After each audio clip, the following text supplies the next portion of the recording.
Welcome back to another interesting tutorial about Windows PC, and in this video I will show you on how to extract zip file in Windows 11 PC.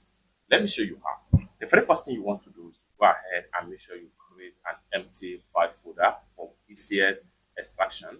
For that, right click on your Windows 11 empty environment, go ahead and click on new, then go ahead and click on folder, come down below right here and rename the folder. You can call this font file, hit enter. And the next thing you want to do is to go ahead and locate that zip file folder.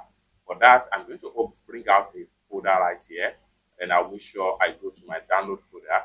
So this particular zip file right here, I'm going to use it as an example. Select on your zip file, click on it.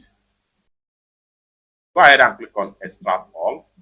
This is going to pop up. Go ahead and click on browse. Then go to your desktop and make sure you select the font files. Click on select folder.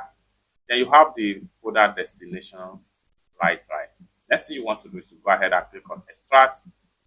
So everything is going to be extracted and you have it right here in your font files, just like what you see right here. So you can simply close this tab right here. So if you come to your font file right here, so by the time you click on it and you have your detail in that particular zip file in that new font file right here, it's that simple. So this is how to extract zip file in your Windows 11 PC. For more tutorial tips and tricks like this, consider to subscribe. Thank you so much for watching, and I hope to see you in my next video. Bye.